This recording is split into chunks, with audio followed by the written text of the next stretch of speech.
Greetings, my dear viewer. You're on the channel The Price of Cheating. The channel is for those who appreciate traditional family values and condemn adultery. So be sure to subscribe to the channel. Let's get started. On a calm Sunday morning, exactly at 9 o'clock, I found myself deeply contemplating my marriage to Mia. We had been together for 35 years in a cozy little house on the outskirts of town. Our home is modest but comfortable. A living room, a bedroom, and a garage that leads out to a spacious open terrace. There's enough space in the garage for our 2 cars and my favorite motorcycle, which I enjoy riding on. Mia casually mentioned that she had a date planned. It was set for Friday night, the same night we usually spent together in front of the TV. She explained that the date was with a colleague from another office in her company, and they were going to celebrate his birthday. Mia told me how their friendship had developed. His occasional visits to her office on Wednesdays had turned into casual coffee chats, and then into shared lunches. After one of those lunches, he stopped by her office to say goodbye. As they stood by the door, he kissed her, completely out of the blue. After the kiss, he asked her to dinner.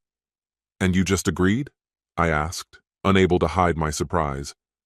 She hesitated slightly before admitting that it had caught her off guard. "We've always been honest with each other, Mia.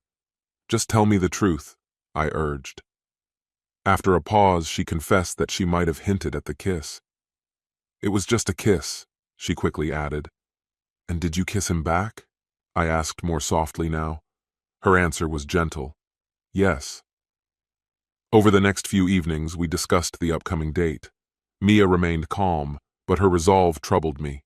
Each conversation only made things more complicated.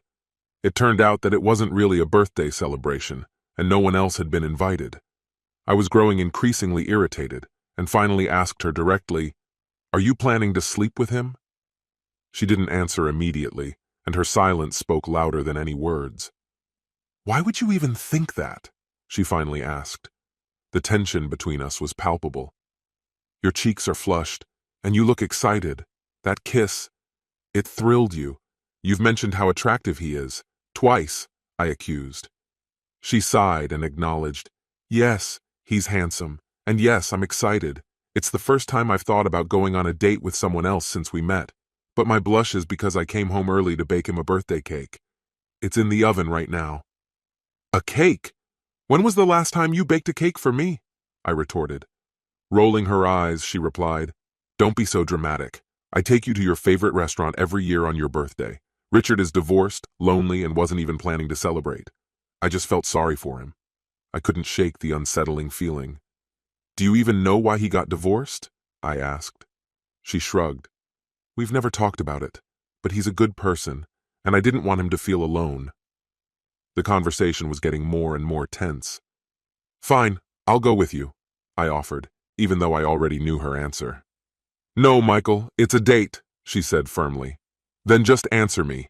Are you planning to sleep with him?" Her response was cautious. "I don't have any such plans." Although her words were meant to ease my fears, they didn't calm me. "You know what he expects. That kiss. It wasn't just a friendly goodbye. He's hoping for more." "Michael, he's a man. Yes, maybe men think about intimacy when a woman agrees to a date, but that doesn't mean I'm going to sleep with him," she said, calmly but firmly. "So, you're saying it's possible?" I pressed, refusing to let the subject drop. "You're exaggerating. Richard is just a colleague. Yes, he's single, and yes, I agreed to have dinner with him. That's all." "I thought we were still deciding whether you should even go," I said, feeling my irritation rise. "It's just dinner, Michael, with a colleague. I've had dinner with female colleagues before, and yes, I'm going," she insisted. I couldn't hold back any longer. "He's more than just a colleague, Mia. He's an attractive man who has already kissed you, and you still haven't given me a clear answer. So I'll ask you again, directly.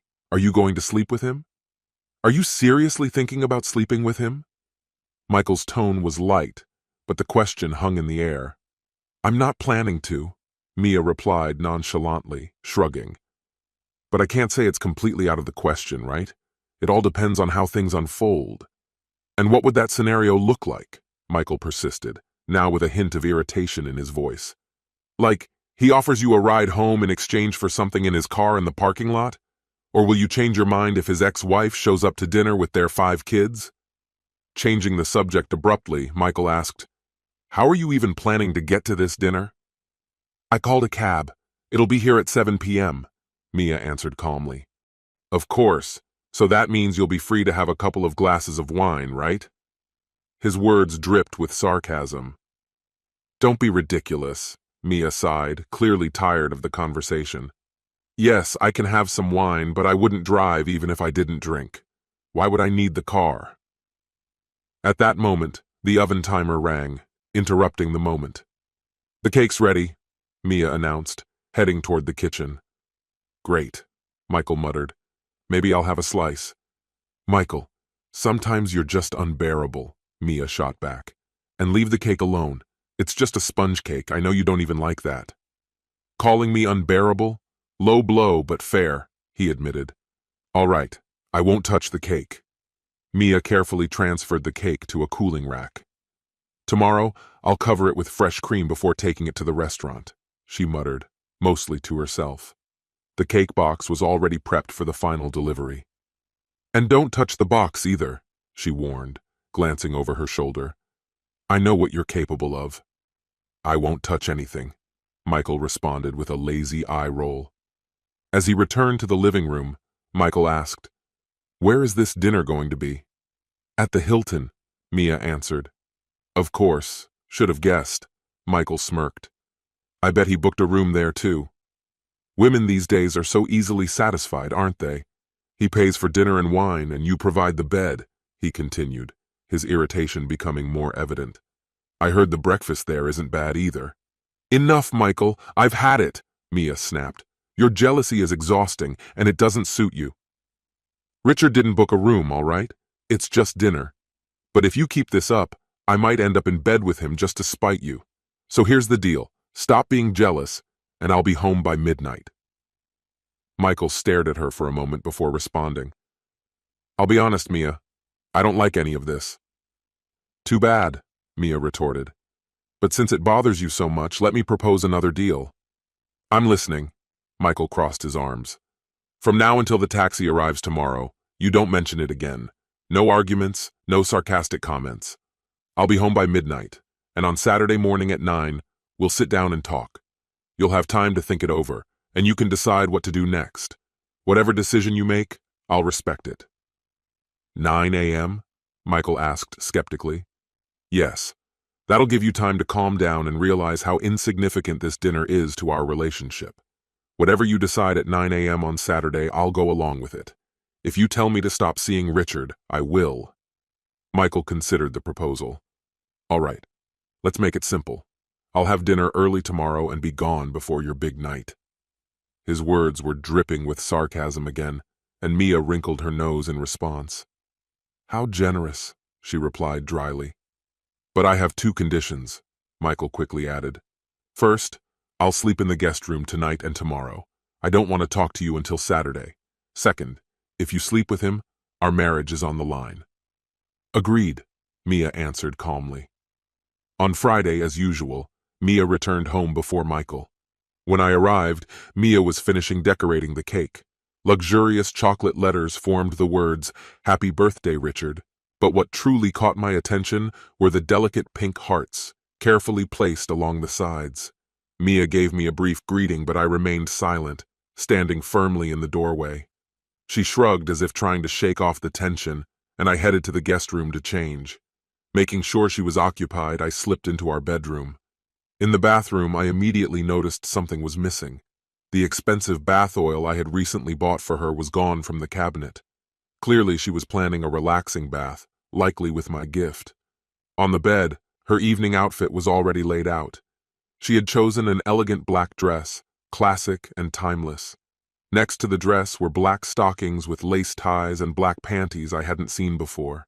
A new velvet choker with an imitation diamond at the center was also part of the ensemble, but a bra was conspicuously absent.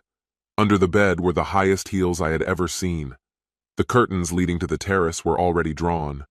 I checked the bedroom door, locked it, and put the key in my pocket. Later, sitting in front of the TV, I heard Mia leave the kitchen. "I'm going to get ready," she said in a calm voice. Listen, Michael, I understand that you're upset, but there's no need to worry. There's nothing intimate here, and by tomorrow, it will all be over. I nodded in response, but as soon as I heard the bedroom door close, an overwhelming urge consumed me. I went to the garage, opened the motorcycle cover, and took it with me to the terrace. I couldn't see the bathroom, but I heard the water running for the bath. I waited, knowing she was already in the bath when the water stopped. Seizing the moment, I quietly opened the bedroom door and slipped inside. I spread the motorcycle cover on the floor and opened Mia's wardrobe. I quickly threw a pile of her clothes, everything from the hangers, the black dress from the bed, and more items from the drawers. Her purse lay on top of the pile. After closing the wardrobe, I glanced at her evening outfit. Stockings, the choker, and those high heels. Well, I couldn't just leave her barefoot, could I? Cruelty has its limits. I found her phone in her purse. Gathering everything, I took it to the garage and loaded it into the car trunk except for her purse, which I decided to search. Inside the purse was the usual set: money, cards, but what caught my attention was something unexpected: a pack of contraceptives, carefully hidden in the lining. We had never used them. I put them in my pocket, locked the trunk with her belongings, and checked her phone to see the details of the taxi she had ordered. It was almost 6:30 p.m., and the car was due to arrive at 7 p.m. I called. "Hello, I'd like to cancel the ride. My wife has come down with a cold," I added with irony. The operator politely replied, "No problem, sir. Thank you for letting us know." Shortly before Mia finished her bath, I rolled the motorcycle out of the garage and secured the cake box to the back with straps. Closing the garage, I rode off. I didn't want to arrive too early, so I made a short stop at a small corner store. There, I bought an overly sentimental card with bright pink hearts. "Can I borrow a pen?" I asked the cashier. The girl behind the counter smirked and handed me the thickest pen. "This happens a lot. Here, go ahead," she said. I scribbled on the card, "Stay away from my wife, or this birthday will be your last." Getting back on the bike, I arrived at the hotel just before 7. I peeked into the dining hall. There were only a few people inside, but at one table sat a dark-haired man, alone, with a bottle of red wine. 2 glasses were on the table, but only one was filled. He appeared in a suit with a dazzlingly red tie, a risky choice for a date. The hotel staff barely paid attention as a man wearing a rescue helmet walked in carrying a cake. "Delivery for Mr. Thomas," I said, trying to keep my voice steady. The receptionist nodded, asking no questions, and let me through. It was a bold move, but so far, luck was on my side. I wasn't going to back down. I had found out that Mr. and Mrs. Thomas were staying in room 305, but the porter hinted that he was likely at the restaurant. "The man with the red tie?" I asked. She nodded. "Perfect." His face was puzzled when I sat down across from him. "A special delivery from Mia," I said calmly, adding to his confusion. Without hesitation, I took a napkin, unfolded it, and placed it on my lap. Then I opened the cake box, revealing an elegant dessert. But the cake wasn't the real surprise. Slowly, I raised my hand under the table, hidden beneath the napkin. In my grip was something far more dangerous. "It's your birthday, and I have a gun. Say one word. It'll be your last," I whispered. "Understand?" I asked. His face turned pale, and he gave a slight nod. I kept my hand under the table, aiming the weapon at him. "Now I'm going to ask you a few questions. Mia has already answered them, and by the way, she's my wife.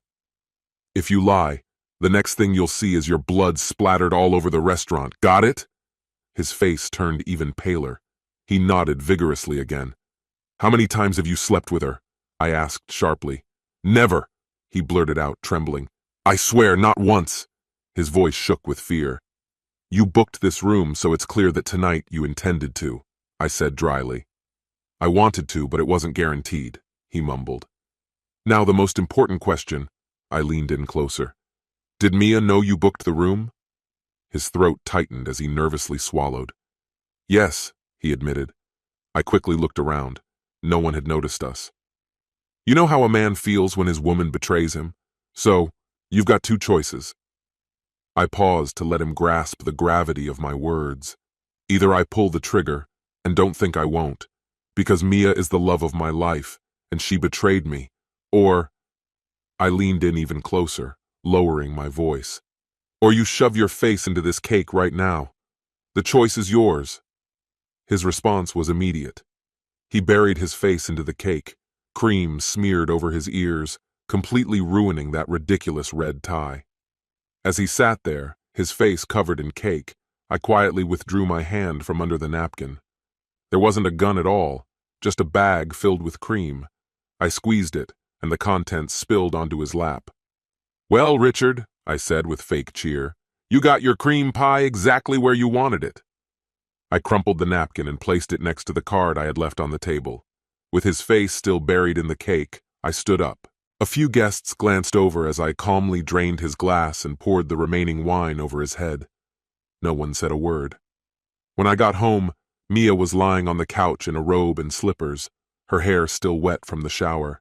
Not exactly the reaction you'd expect from someone who had just been caught cheating. "What did you do, Michael?" she shrieked.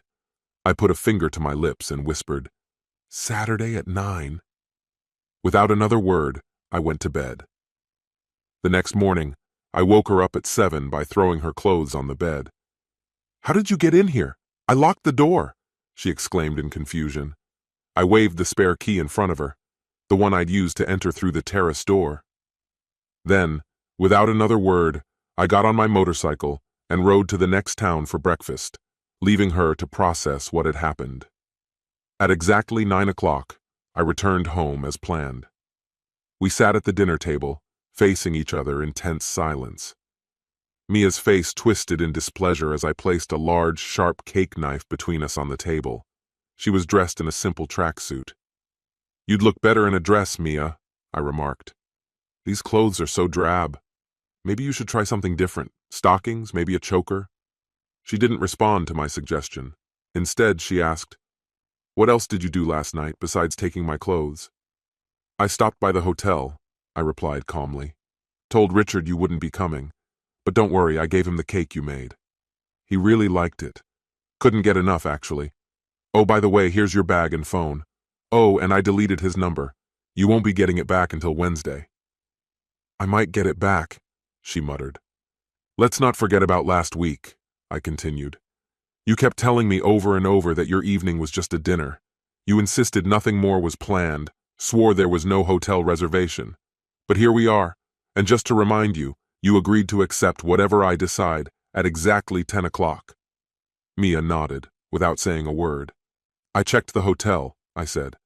"Turns out Richard did book a room, and from what I found out there's no way you didn't know, so tonight I get what I want. You'll be sleeping in the guest room. I'll be filing for divorce this week. By the weekend, I want you out of here." "I don't care where you go," I added coldly. Her face twitched, her mouth opened in shock, just like Thomas's when he realized it was all over. "I'm selling the house. You'll get nothing and don't expect any alimony. You'll have to manage on your own, and there's absolutely no chance." I paused, hitting myself on the head in frustration. "That's it," I declared. "Michael, please," she quietly begged. "No. Did you really think you could just run off, sleep with some random guy, and I'd just sit here like a fool?" "We never—" she began, but I cut her off. "It doesn't matter. Stockings, a thong, no bra, that's what matters. You said you'd be at dinner for about an hour. That left you nearly 3 hours before you were supposed to call a taxi. What were you planning? Another few rounds before heading home?" "We're going to argue about furniture anyway, so let's start now," I said, pulling out 3 contraceptives and laying them on the table. I drove the knife into them, pinning them to the table. "You can keep this table. You're a deceitful, lying woman. I regret spending 35 years on you, and that's just our marriage." This concludes the story. If you like it, then put your powerful like and subscribe to the channel. Greetings, my dear viewer. You're on the channel The Price of Cheating. The channel is for those who appreciate traditional family values and condemn adultery.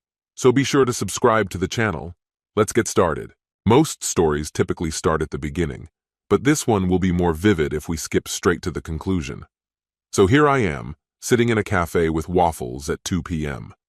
2 tables behind me, a group of women, probably working at some shady place, are once again complaining about their boss. Right in front of me, 3 other girls are comically struggling to finish their toast, while Gardy, the waitress, just refilled my glass of lemonade. Suddenly, a shadow fell over my table. "Well, Rob," I said sarcastically, "I was starting to wonder when you'd finally show up." Robert Murphy, my former father-in-law, stood before me. "Charlie, we need to talk," he said. Perfect. I had known Rob for over 15 years, and this was the first time I had ever seen him not in his usual form. Normally, he was the embodiment of confidence and authority, but now there was something vulnerable about him, something I needed to witness. "Sit down, Rob. You're scaring the girls." He sat down in the booth across from me. The girls around us exchanged surprised looks, clearly intrigued by the scene. Rob is an imposing figure, both mentally and physically. He owns the largest warehouse in the county and runs the only major transportation company in the region. 23 years ago, when the local economy collapsed, Rob stood firm, and people around here owe him not just their jobs, many owe him their homes, maybe even their lives. Oh, and did I mention he's 6'6" and built like he could still unload crates himself? Not someone to mess with. But here he was, sitting across from me, looking like a man defeated. He was in terrible shape, unshaven with deep shadows under his eyes. No doubt the Carnes were going through tough times. "Charlie, I know you're hurt, but can't you and Poppy just put this misunderstanding behind you?" A misunderstanding? My chest tightened, and I felt my heart pound as if it was about to explode. My palms were sweating, and I barely restrained myself from leaping across the table to grab him by the throat. I took a deep breath, reminding myself I wasn't here to fight. I was here to win. I paused to regain my composure, noticing that everyone else in the cafe was trying their best to pretend they weren't eavesdropping, though it was clear they were hanging on every word.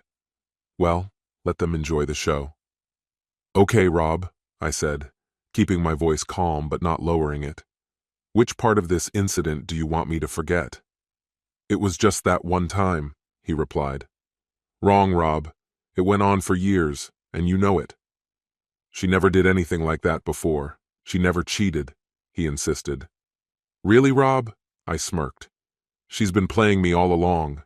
Do you want me to lay it all out for you?" I reached for a roll. "When I first met her and asked for her number, she made sure I knew about all the guys who had chased after her, those who tried and those who succeeded. Why? What was the point of that?" "She was just trying to push you away, Charlie, but you—" "No," I interrupted, spreading apple jam on my toast. "She was testing if I'd fight for her, and like a fool I did. I gave her the attention she wanted." I took a bite and continued. "And then she brought me home to meet you. From the start, you hated me. You hated my politics. You hated my job. You hated everything about me. At first, I thought you were just a protective father, but soon I realized you genuinely despised me." I took another bite, enjoying the sweetness of the jam. Rob opened his mouth as if to say something, but then stopped. He couldn't deny it. We both knew I was right. "Despite all that, I kept trying. I wanted to prove to you that I was a good man, but it didn't matter. I was always told not to argue with you, just to nod and stay silent. Of course, that led to more than one heated argument between us. After everything fell apart, I sat silently while you showered me with insults. Can you recall even a single instance where I publicly humiliated you, argued with you in front of your friends, and came out on top? Of course not. That never happened. Honestly, I never aimed to win. What I truly wanted was for us to stay together. Did you ever wonder what she was really trying to achieve? Was this some sort of test to see how far I would bend? I slowly took a sip of my drink, using the pause to glance at Rob. He clearly hadn't expected things to turn out this way. He wanted me to be broken, destroyed. That way, he could storm in, playing the part of the apologetic one, asking me to save my marriage. That was his plan. But do you want to know how things really turned out? She started reconnecting with her ex-boyfriends, insisting they were just friends. I held Rob back from stepping in to defend her. I knew she wasn't cheating, at least, not back then. After I dealt with Andrew for inappropriately touching her at the bar, everyone swore nothing more had happened.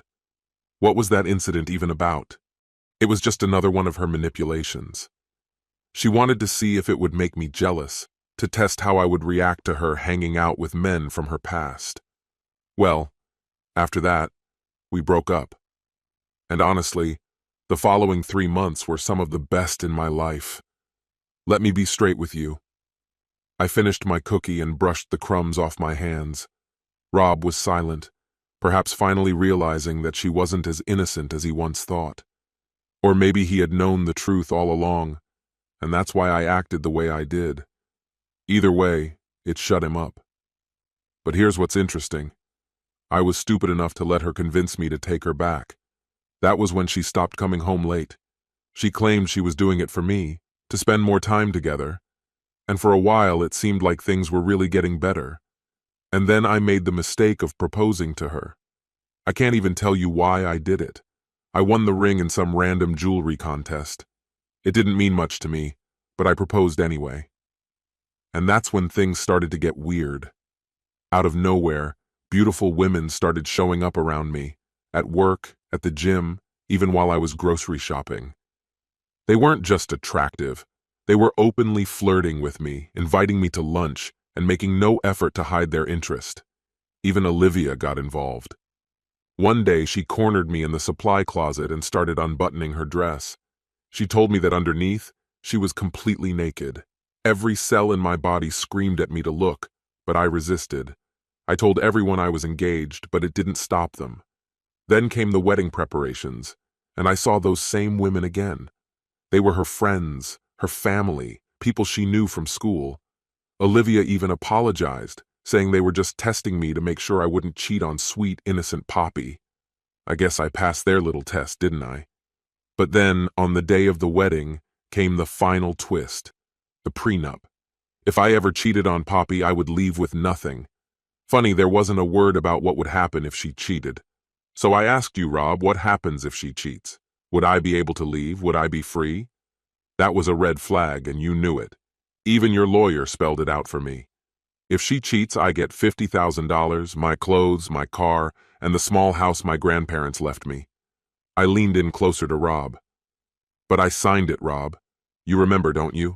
I signed. And then, last Saturday, what the hell happened? I was called in to cover an 8-hour shift for someone because, in their infinite wisdom, they decided that a day at the amusement park was more important than work. So there I was, slogging through a grueling day for them. But it turned out that wasn't even the worst part of that day. And then there was Rob. But that's another story. When I finally made it home, completely exhausted, I couldn't even park in my own driveway. My usual parking spot, taken by someone else. I paused for a moment, though not in the way you might expect. At first, I thought maybe one of the neighbors parked there. I figured Poppy hadn't asked them to move the car. I headed towards the house and saw her car calmly sitting in its place. But where was Poppy? She was nowhere to be seen. I called out, "Poppy?" Her voice came from the bedroom. "I'm here." Naively, I went upstairs, ready to ask her about the car, but what I saw instead, I couldn't have even imagined. There she was, Poppy, in our bed, my bed, embracing another man. For a moment, I froze in shock, stunned. Then I exploded. What the hell is going on? It sounds absurd now, but at that moment, I simply couldn't believe it. She had the nerve to say, "Oh, darling, I love you, but I need more than what you can give." She actually had the audacity to tell me not to worry, that she would still sleep with me. "It's just physical," she said, as if that solved everything. "It doesn't change anything between us." I couldn't process the nonsense coming out of her mouth. And the guy? He just sat there, unbothered. My wife was literally moaning next to him, and I stood there seething with rage. And then she took it even further. "Honey, could you bring us something to drink?" That snapped me out of my shock in an instant. "You want me to bring drinks for the two of you?" I couldn't believe what I was hearing. She smiled, perfectly calm, and said, "Yes, please. Something from your stash of beer." That was it. I was done. "Get it yourself," I hissed, barely containing my anger. "You want a drink? Get it yourself." She muttered something like, "Oh, don't be like that," as if I was overreacting. I lost control. "Shut up.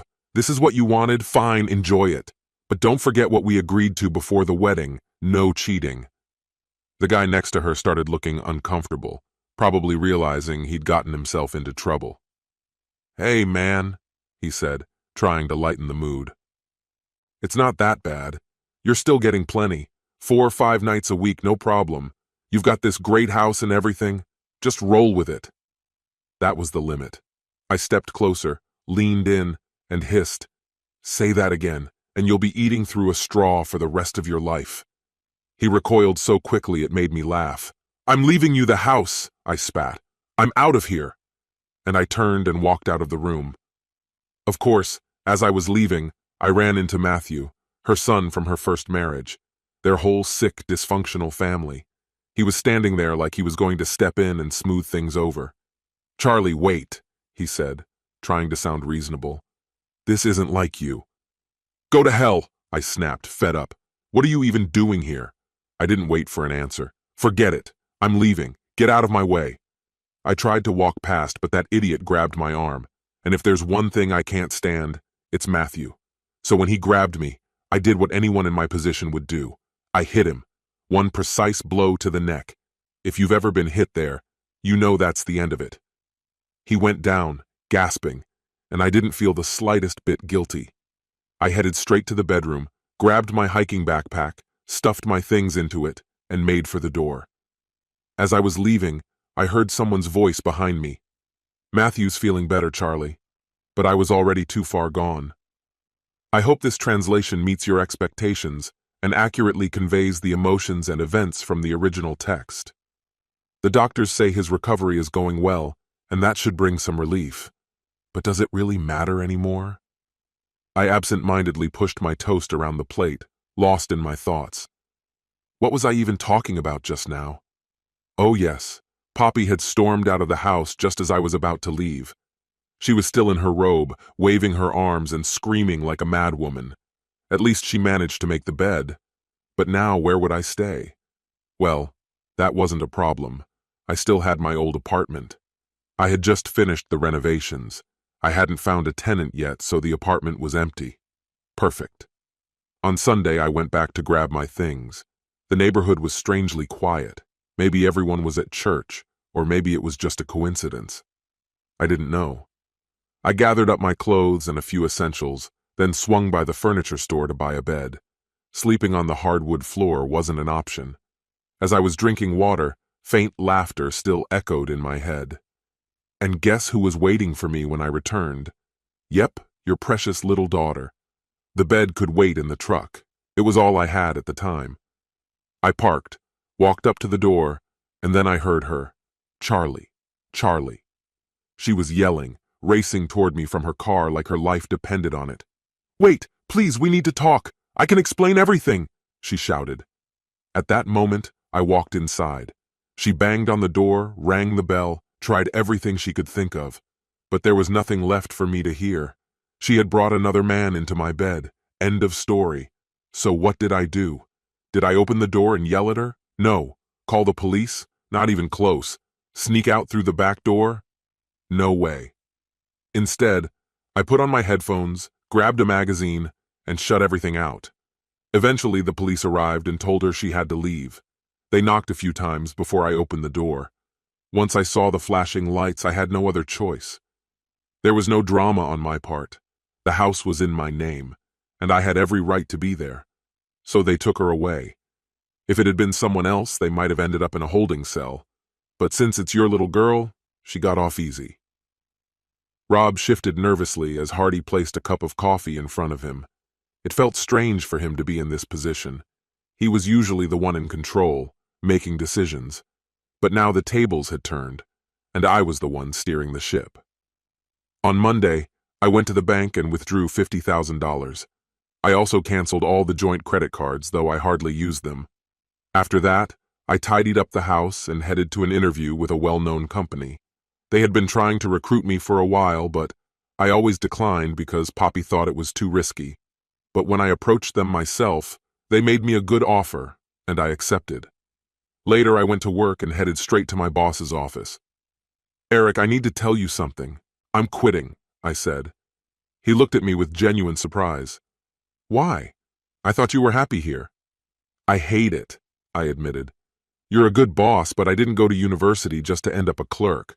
Plus, I found out my wife's been cheating on me and I need a fresh start. Wow, Poppy did that? I don't want to lose you. Is there anything I can do to make you stay? He asked. Eric, I'm truly sorry. There's no other way to handle this situation. I appreciate everything you've done for me. When I was leaving the office, my eyes accidentally fell on his secretary. She was sitting there, perfectly groomed, chatting on the phone. She had this sweet, innocent look, but I felt like she was quietly passing along the gossip she'd overheard in the office. You can tell right away she's the type who thrives on sharing juicy news with someone else. Then I headed to Mrs. Byrne. She's a real force of nature, isn't she? I know her assistant is handling my divorce, but I wasn't there just for that. Others were hoping that Poppy wouldn't get the divorce papers at work on Tuesday. Yesterday, they pestered me non-stop, trying to convince me to talk to her after she received the papers. And today was the same, but I ignored them and left. It seems like your people were watching me, observing where I parked. Did you think you could somehow fix what was broken between Poppy and me? Tell me, Rob, what's going on? Was she having fun with someone else in the bed where we once slept together? Let's be serious, Rob. Why did she cheat? I had two options, leave or confront her face to face. Honestly, she probably would have liked it more if I'd caught them. Maybe if I'd wanted her more, she would have been satisfied. I admit I fantasized a lot. The excitement was all in making her want me so badly she couldn't resist. But Poppy? She never cared about the small things. Love notes, calls during the day, surprise lunches, or thoughtful gifts. To her, it was all just unnecessary stuff, a waste of resources. Maybe she was trying to get back at me. She thought I'd cheated. But no, hold on. That never happened. I didn't betray her, neither when we were dating nor after we got married. That's the truth. Oh, maybe my bachelor party drove her crazy. She wanted revenge for that, just because I spent most of the night talking with Emily and Matthew after their argument. But why did she cheat? And what was her plan to fix everything?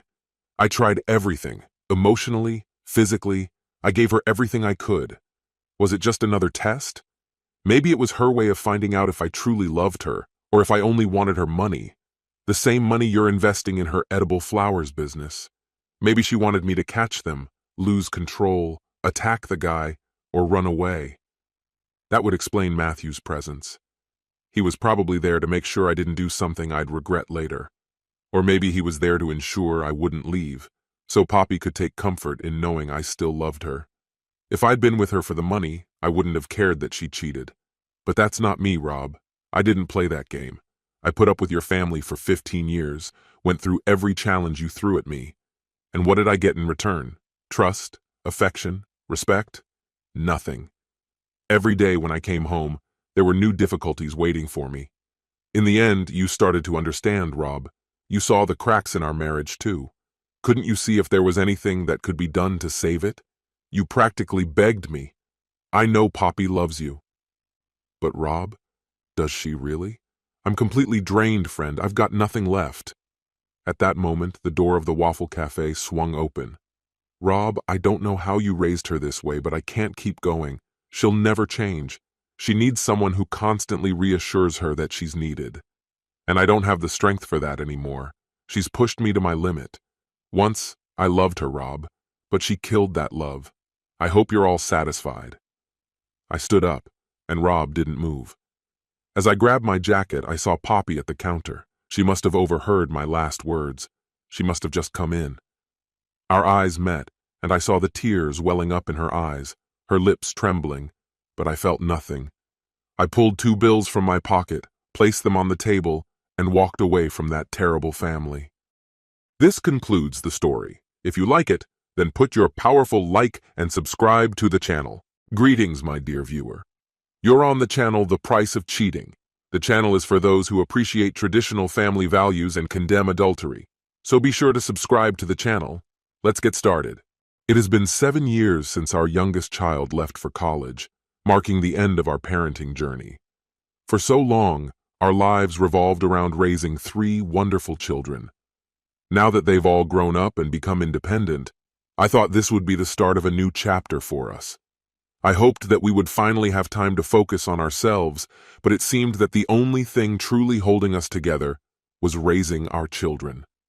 We had always emphasized values like honesty, hard work, and self-sufficiency. These principles shaped our children, and they learned to stand on their own. Each of them chose stable, practical careers and quickly found well-paying jobs. Their father had wisely ensured that they wouldn't be burdened with student loans through careful financial planning. For 35 years, our marriage remained strong, based on our shared goal of raising our kids. But now that this mission was accomplished, it felt like Samantha and I were slowly drifting apart.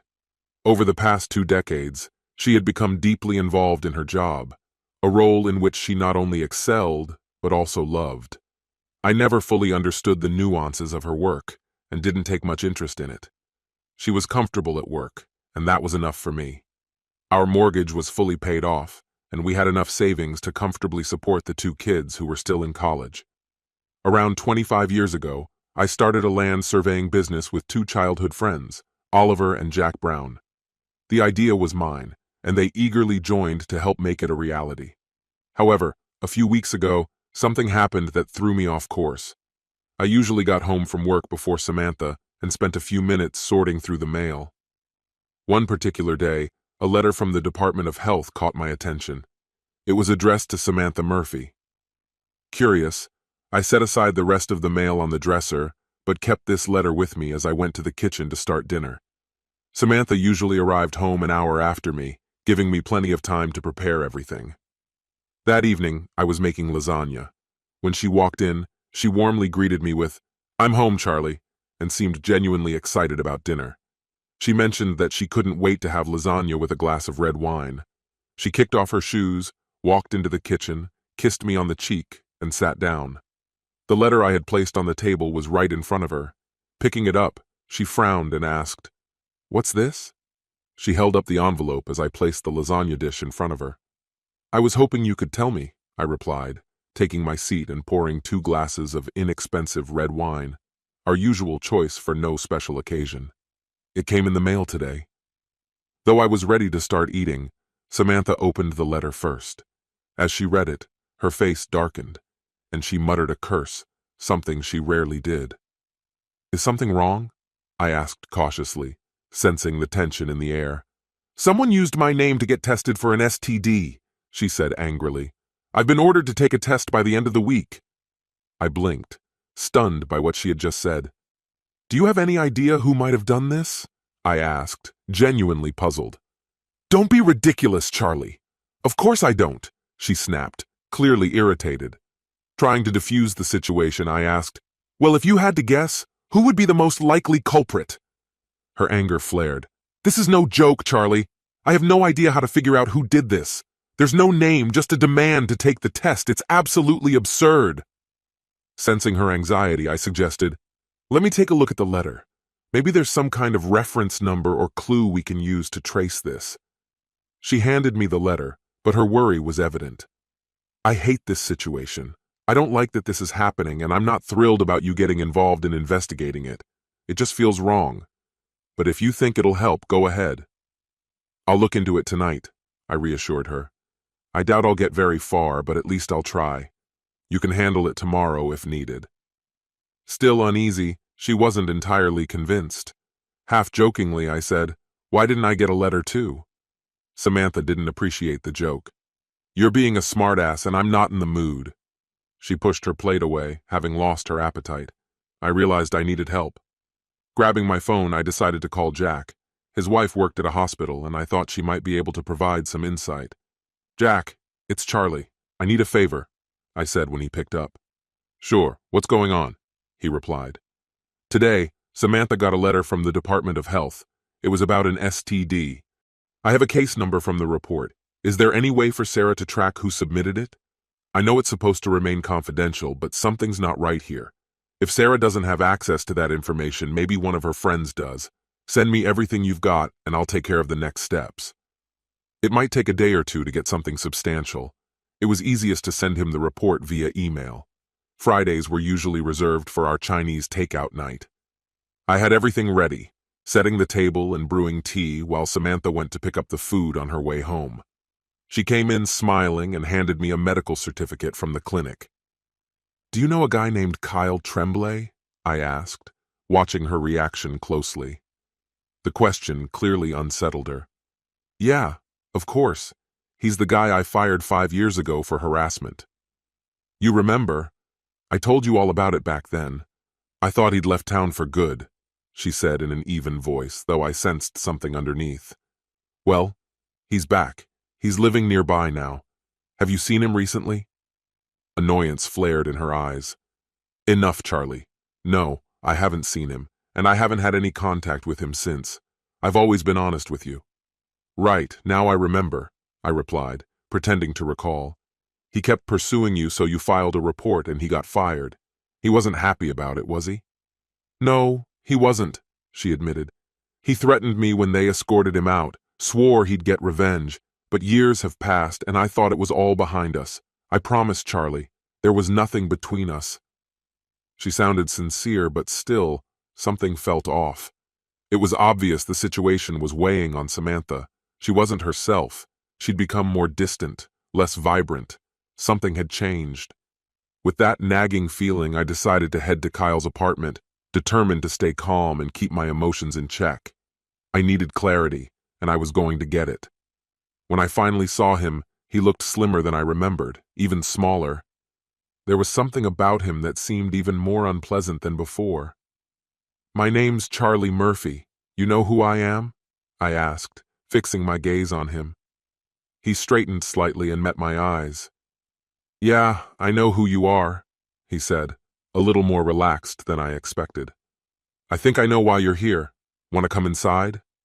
His calm response threw me off. His apartment looked like a secondhand store's clearance section, but surprisingly tidy. "Take a seat. Want a beer?" he offered. I reluctantly nodded. He handed me a bottle, and I took a sip, not really enjoying it. "So, how do you want to talk about this?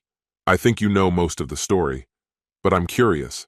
Why did you mention my wife's name at the clinic? You didn't sleep with her, did you?" I asked, studying his face. He smirked slightly, taking a sip of his beer before responding. "No, I didn't. Believe me, I tried, but it didn't happen." "So why did you even bring her up?" I pressed. He leaned back, sighing. "Look, you know the story. I was angry at your wife back then. It wasn't about revenge or anything like that. I just couldn't control myself. I got an STD, had to go to the clinic, and when I was filling out the forms, I guess I couldn't hold back my feelings. I added her name to the list just for fun, nothing more." "That's all?" "Yes, really. I can't believe you two are still together. I thought you'd have sorted this out by now." "Sorted out what?" He finished the last sip of his beer and glanced at my empty glass. "Want another one?" I gave a slight nod but politely declined. He took my glass, refilled his own, and turned back to me. "Mr. Murphy, I didn't just flirt with your wife, I blackmailed her. I'm not exactly charming or attractive enough to win over a woman like her purely on charm, so I needed some leverage. After some thought, I decided to intimidate her. I warned her that I'd expose her affairs if she didn't agree to meet me. But she wasn't scared, and before I could carry out my plan, she disappeared.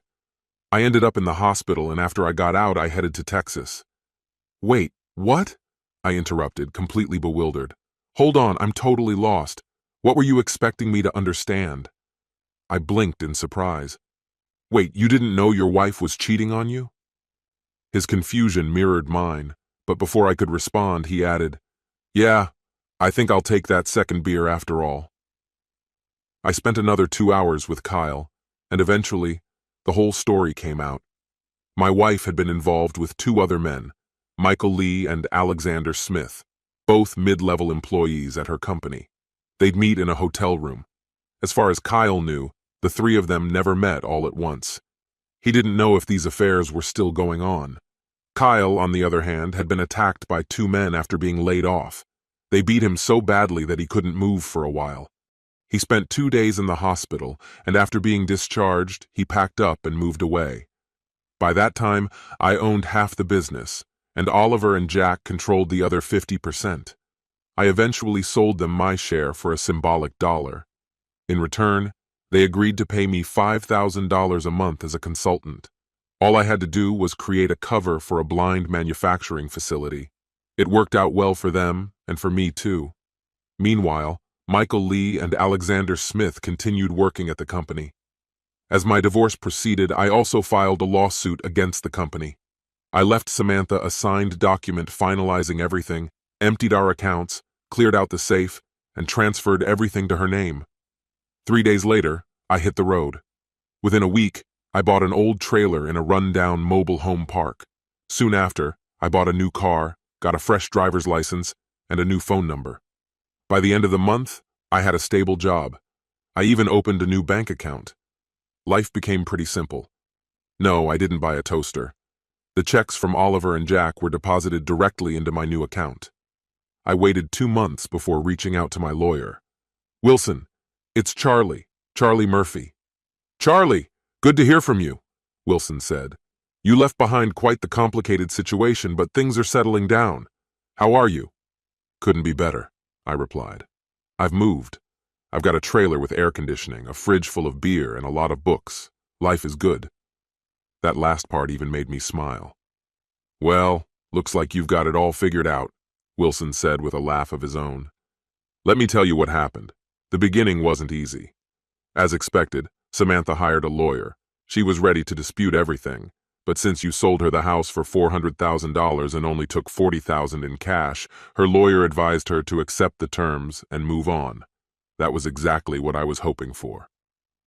"How much longer do I have to wait?" "I didn't know you were in such a hurry." "I'm not rushing. I just want to wrap everything up quickly." "All right, let me check. You'll officially be free in 20 days. Can you wait until then?" "I think I can. I'll send you my new contact details. Email, phone, and address. Do you need anything else?" "Actually, yes. There are a few documents that need your signature. The company wants a settlement agreement, but they require a notarized waiver. They're offering $500,000. Does that work for you?" "Are you serious? I wasn't expecting to get anything. I just wanted to make a bit of noise. I assume you'll get your cut?" "Oh, of course, Charlie. I'll take my 30% commission off the top." I was struck by the fact that Samantha didn't even try to find me. I also hadn't heard a word from the kids or any other relatives. On the other hand, I hadn't contacted them either. It was unclear whether they didn't care or if I'd managed to disappear pretty well. I figured none of them cared. Whatever Samantha had told them, she must have come up with some explanation. But that was something to worry about later. Life had been fairly calm for the past 2 months. The job required the whole crew, and we even had a police officer stationed at one end. It was tedious work, and I wasn't as focused as I should have been.